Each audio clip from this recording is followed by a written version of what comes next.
Sasa tukija mwaka 2024 wastani mkoa tuna asilimia 40 za udumavu, lakini tukienda kwa halmashauri tunaona Makete ndio inaongoza kwa asilimia 50, ikifuatiwa na Njombe DC asilimia 45, lakini inafuatiwa na Makambako 41, Njombe DC 42, Njombe DC ya 3, Wanging'ombe 35 na Ludewa 34. Sasa kwa upande wa viashiria vya mkataba wa lishe, matokeo ni kama ambavyo tunaona. Kwa ujumla hali sio mbaya tukilinganisha na miaka ya nyuma tulikotoka. Kwenye kipengele cha fedha, wote tunajua changamoto ya robo ya kwanza ya mwaka, mara nyingi fedha zinachelewa kutoka, lakini vile vile kumekuwa na changamoto ya mifumo, mara dirisha halijafunguka. Lakini tukijipima kuanzia Julai 2024 mpaka Disemba, tunaona hali sio mbaya. Bado kuna hizo halmashauri mbili, Makambako pamoja na Wanging'ombe kidogo ndio wako chini kidogo, lakini tunaamini kwamba mpaka tutakapomaliza mwaka wa fedha hali itakuwa nzuri. Kwa bahati nzuri Wanging'ombe mpaka jana jioni saa 11 fedha zilikuwa zinasoma asilimia 36. Kwa hiyo nichukue fursa hii tu kukumbusha zile taratibu za manunuzi zikafanyike ili matumizi kwenye mifumo ili matumizi yaweze kusoma vile inavyotakiwa. Sasa tukienda kwenye huu mkataba, kuna viashiria pia ambavyo vinapimwa kwenye ilani ya chama tawala. Nimeweka viashiria vile vyenye changamoto tu. Bado tuna changamoto kubwa ya tatizo la uzito pungufu kwa watoto, na hili kama ambavyo tunajua Njombe tupo katika miongoni mwa mikoa ile inayoongoza kwa mimba za utotoni. Ndio hasa tatizo linaanzia huko. Kwa hiyo tukilinganisha kwa mwaka 23-24 kuna halmashauri kidogo zimepungua, lakini nyingine hali imekuwa mbaya zaidi. Kama ambavyo tunaona Makete DC, na kulingana na WHO tunatakiwa tuwe chini ya 5%. Tukienda kwenye kiashiria kingine ni kuhusiana na kutumia unga ulioongezwa virutubishi kwenye unga ulioongezwa virutubishi, unga wa mahindi ulioongezwa virutubishi. Ili tuwe kwenye rangi ya kijani, lazima tuwe na 10% ya shule inazotumia unga ulioongezwa virutubishi, kuanzia 10%. Kwa kulingana na idadi ya shule zetu, kuanzia 10% wakitumia unga ulioongezwa virutubishi, tutakuwa kwenye rangi ya kijani. Kwa hiyo hali bado sio nzuri. Sasa Mheshimiwa Mwenyekiti, tangu tumeanza kutekeleza kampeni ya lishe ya mwanao mwaka jana mwezi wa kwanza, Disemba, tukaona tujipime kwa kuangalia hiyo viashiria vitatu kwa watoto wetu chini ya miaka 5. Tulikuwa na lengo la kupima vijiji 10 kwa kila halmashauri na ilitekelezeka, na nichukue fursa hii kuwapongeza Ludewa walipima watoto vijiji vyote, lakini kwa maana ya kuwa na taarifa inayolingana tukachukua vijiji 10 tu. Kwa hiyo tulipanga kuwapima watoto 18,477, lakini waliofika kwenye zile siku za afya na lishe ya kijiji pamoja na wazazi wao au walezi walikuwa watoto 9,067. Hali yao ya lishe kama ambavyo tunaona kwa eneo la udumavu bado hali ni mbaya, asilimia hizo 36.6, lakini tunaweza tukaona ni kwa namna gani kidogo tunapiga hatua. Hii tumepima tu ile kawaida, tathmini ya kawaida, sio utafiti. Lakini tunaona Makete, utafiti wa mwaka jana Makete ilikuwa ikiongoza, lakini pia hata kwenye upimaji wa kawaida, nutrition assessment ya kawaida kabisa, bado Makete iko juu, lakini tunapiga hatua. Kwa hiyo tukienda kwa mtindo huu, naamini hiyo kasi ambayo tunaizungumza tunaweza tukaifikia. Lakini kwenye eneo la ukondefu tumepunguza kidogo, Vile vile kwenye uzito pungufu tumepunguza kidogo. Kwa hiyo kwa ujumla kwa viashiria vyote vitatu tumepungua kidogo. Hii ni kwa kutenganisha tu umri. Sasa katika utekelezaji wa kazi tumekuwa na mafanikio pia. Ukiangalia kwa maana ya tafiti, kupungua kwa kiwango cha udumavu kutoka 50% mpaka 40%. Lakini tumekuwa tukishirikiana na wadau mbalimbali katika utekelezaji wa afua mbalimbali za lishe, na katika kipindi hicho pia tumefanikiwa kuandaa mpango ambao ulizinduliwa tarehe 14 Mei mwaka huu pamoja na hilo zoezi la upimaji. Lakini vile vile tumefanikiwa kutoa elimu kupitia majukwaa mbalimbali. Naamini mnatuona kwenye vyombo vya habari kuhusiana na swala hilo. Lakini pia uboreshaji wa school feeding uko vizuri, lakini vile vile kama mkoa tumekuwa katika utekelezaji pia tunaonekana mpaka kuwezesha kauli mbiu ambazo zimetoka Njombe kuwepo kwenye matukio mbalimbali kama masuala ya mwenge.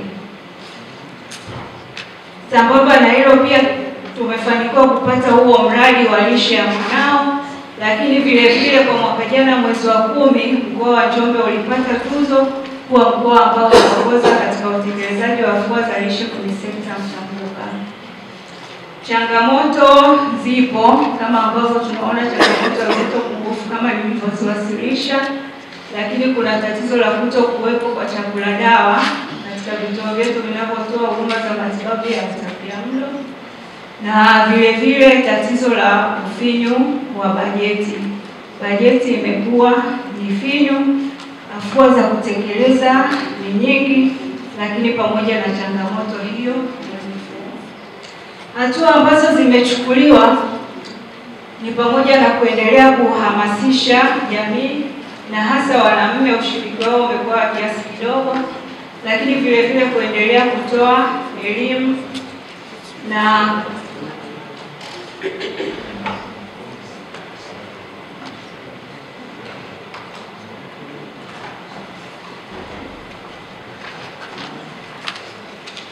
vituo kuendelea kuweka budget kwa ajili ya kununua materials ya kutengeneza local therapeutic supply. Na hatua nyingine ni kuendelea kutafuta rasilimali fedha kwa ajili ya kuwezesha utekelezaji wa afua za lishe. Katika swala zima la rasilimali fedha, nichukue fursa hii kuwapongeza viongozi wetu wa mkoa, tukianza na Mheshimiwa Mkuu wa Mkoa pamoja na Katibu Tawala. Kupitia eneo la kuzungumza na wadau, tumeweza kufanikiwa kuanza maandalizi ya utekelezaji wa kampeni hadi uzinduzi wa mpango harakishi, na kiasi cha fedha ambacho tuliweza kupata kama msaada kwa sehemu ni milioni 405.4. Mheshimiwa Mwenyekiti, tunaenda kwenye utekelezaji wa bajeti ya mwaka 25-26.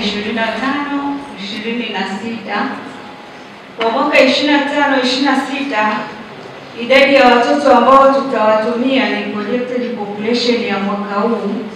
Kwa hiyo kwa mkoa, kulingana na mfumo wa PRANREP, tuna bajeti hiyo ya lishe kutoka vyanzo vyote vya serikali kwa maana ya on source, health basket, CHIF na vingine milioni 498.4, na kwa kila halmashauri kulingana na agizo la kutenga shilingi 1000 kwa kila mtoto, tunaona Njombe DC ndio inaongoza kwa kuwa na kiwango kikubwa cha utengaji wa hizo fedha kwa kila mtoto. Sasa kwenye eneo hili, Mheshimiwa Mwenyekiti, tumezindua mpango harakishi hivi karibuni, mpango ambao mpaka utekelezaji wake ukakamilike una bajeti ya shilingi bilioni 7,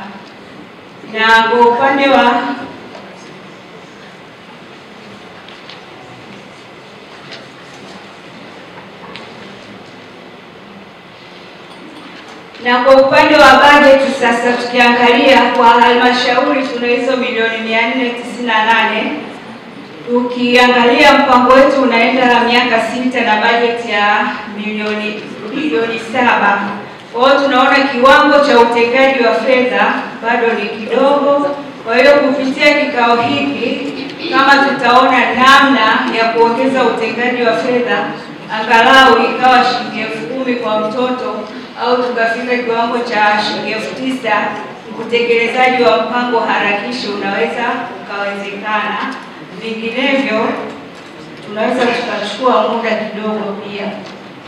Na kingine, kwa hii budget inawezekana pia kwenye hivi vyanzo vya serikali, kwa mfano mzuri ni Njombe DC. Njombe DC kuna eneo ambalo mnaweza mkaangalia kuona ni namna gani tunaweka vizuri. Tukienda tena kwa mwaka huu 2025, kwa upande wa wadau wetu UNICEF, kulingana na commitment, tuna budget ya shilingi bilioni 215.2.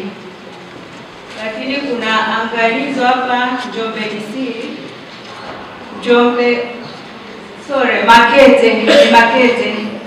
Makete kulingana na commitment kuna budget ya shilingi bilioni 29 pointi. Sasa ukiangalia kwenye mfumo wa plan level, kuna hizi taarifa bado ziko kwenye room ya kuweza kurekebishwa. Kwa hiyo tumeziwasilisha pale ambapo sawa, ninaomba kuzikumbusha halmashauri ili tukaweze kuziweka sawa. Lakini kwa sasa hivi hali ndio iko hivi. Kwa kumalizia, ili mtoto afikie ukuaji wake timilifu, anahitaji lishe bora, afya, ujifunzaji wa awali, ulinzi na usalama, pamoja na malezi yenye mwitikio. Mheshimiwa Mwenyekiti, naomba kuwasilisha.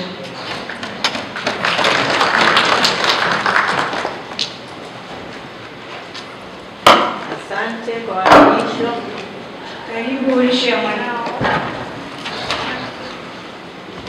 Mkuu wetu wa mkoa wa Njombe Mheshimiwa Anthony Mtaka, lakini pia RAS Bi Judika Omari, lakini zaidi wakuu wote wa wilaya pamoja na makatibu wao wote kwa kile ambacho hakika leo hii wamekifanya kwa ajili ya wananjombe, lakini wakituhusisha sisi mashirika na taasisi mbalimbali ambazo nyingine ni za kiserikali na wengine sisi ambao ni taasisi zisizo za kiserikali.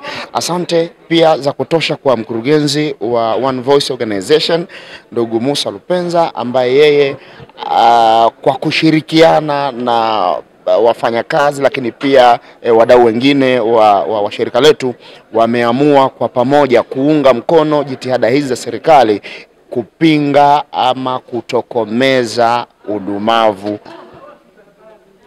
Kuhusiana na utekelezaji wa taarifa ya mpango uliopangwa kutekelezwa na umekwisha kamilika kwa kipindi kilichopita, sisi kama One Voice Organization tumeshiriki kwa asilimia 50 mpaka 55 hivi kwa kuhakikisha kwamba tunatoa elimu kwa wananchi wote wa mkoa huu wa Njombe, lakini hasa halmashauri ya mji Njombe na maeneo mengine ikiwemo pia wilaya ya Wanging'ombe, kutoa elimu juu ya umuhimu wa matumizi ya protein kwa wingi ili kutokomeza udumavu na kuhakikisha kwamba lishe kinakuwa ni kitu ambacho kipo sawa sawa. Yani kwenye project ya lishe kwa ujumla mambo yanakuwa yako vizuri. Njombe kumekuwa kuna changamoto kwenye eneo la ulaji wa samaki. Sisi kama One Voice tumejihusisha moja kwa moja na utoaji wa elimu ya watu kula samaki kwa wingi ili waongeze kiwango kikubwa cha protein, kwa sababu kwenye kitoweo hicho samaki ukilinganisha na vitoweo vingine kwenye kundi la protein, samaki ndio kitoweo ambacho kina protein nyingi zaidi ukilinganisha na makundi mengine kama vile nyama, labda kama ni ya ng'ombe, kama ni nyama ya kuku na wanyama wengineo. Kwa hiyo kama One Voice, kwanza tumeshiriki kwenye elimu, lakini pili tumeshiriki kwenye ugawaji wa samaki kwa makundi tofauti tofauti, ikiwemo kaya zile ambazo zina mahitaji maalum, lakini pia tulienda mbali zaidi na kuhakikisha kwamba tunawagawia pia paka mayai katika kuongeza kwenye eneo hilo la lishe. Kwa basi kama mtu anashindwa kupata samaki, basi akipata hata mayai pia anakuwa ameongeza kitu. Kwa hiyo kulisisitiza hilo, kama One Voice tunaendelea tena kuungana na serikali yetu ya mkoa wa Njombe, lakini pia halmashauri zote kwa ujumla na wadau wengine wa lishe kuhakikisha kwamba tunaendelea kutoa elimu hii ya watu, kuhakikisha kwamba si parachichi tu, si ungalishe tu kwa maana ya mahindi, lakini pia aina ya vitoweo tunavyovitumia kuhakikisha kwamba kama ni mpango wa kutokomeza ama kufuta udumavu kabisa kwa kipindi kifupi, basi tutumie pia vyakula ambavyo vinaweza kutusaidia kutokomeza hilo kwa haraka, ikiwemo kwenye makundi yale ya vyakula 6. Protein, samaki ni kundi muhimu sana. Protein ni kundi muhimu sana, na samaki ndio kitoweo ambacho kina protini nyingi na ya kutosha.